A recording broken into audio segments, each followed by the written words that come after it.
শিক্ষার্থী, একই অঙ্ক দুই রকমভাবে প্রমাণ। যে মানটা দেয়া আছে দেখো, আমি খুব স্লোলি করাচ্ছি, তোমরা একটু মনোযোগ দাও।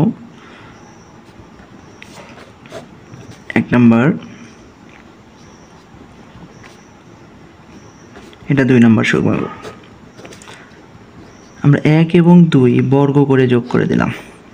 তাহলে এখানে কি হবে? 1 নাম্বারকে যদি বর্গ করি, a square plus b square plus 2ab, আমরা একটু সাজিয়ে গুজিয়ে লিখলাম আর কি। 2 নম্বরকে যদি বর্গ করি তাহলে দেখো কি হবে, a স্কয়ার,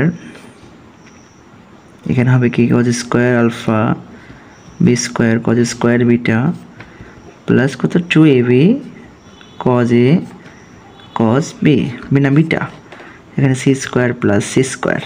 এখন দেখো আমরা এই দুটো যোগ করে দিলে যদি a স্কয়ারটা কমন নেই তাহলে এখানে কি হবে, sin square plus cos square equal to 1, b square common নিলে sin square plus cos square equal to হবে 1। এখানে যদি 2ab কমন নেই তাহলে কি হবে দেখো, cos a cos b plus sin a sin b 2c square. এখন খেয়াল করো, a square plus b square, এখানে 2ab, এখানে লেখা যাবে cos a মাইনাস b। আমাদের প্রমাণ কিন্তু প্রায় হয়ে গেছে। আমাদের প্রথম প্রমাণটা আছে সাইন। আমরা যদি cos থিটার যে অ্যাপ্লাইড ফরম্যাটগুলো ছিল সেই ফরম্যাটগুলো ব্যবহার করব। cos theta is equal to আমরা কি জানি, 1 minus 2 sine square theta by কত 2।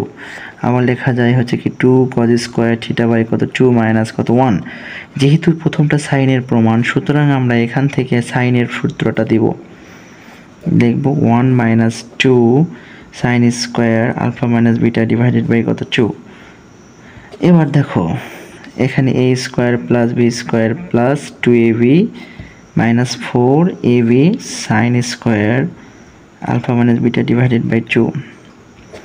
এখান থেকে দেখো এটা লিখতে পারি a plus b whole square minus এই 2c পার করে দিলাম, এই 4ab, এই যে sine square alpha minus beta divided by 2। এবার মনে হয় তোমরা বুঝতে পেরেছো যে এটা যদি এই পাশে ভাগ করে দেই, দেখো 4ab a plus b whole square minus 2c square sine alpha minus beta divided by 2, এটা বর্গমূল দিয়ে দিলাম।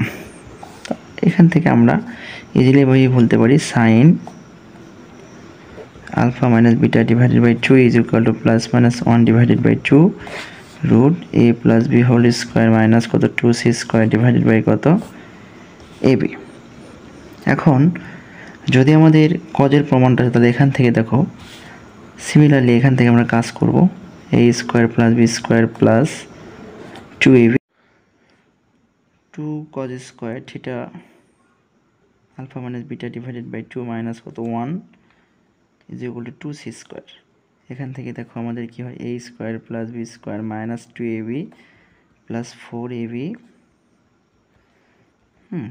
এই যে দেখো, তাহলে এখান থেকে 4ab cos square alpha minus beta divided by 2, এই মানটা a মাইনাস b হোল স্কোয়ারের পাশে পার করে দিলাম।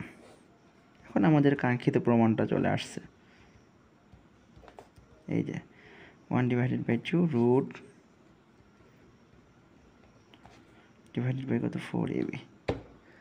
আমার মনে হয় তোমরা বিষয়টা বুঝতে পেরেছো।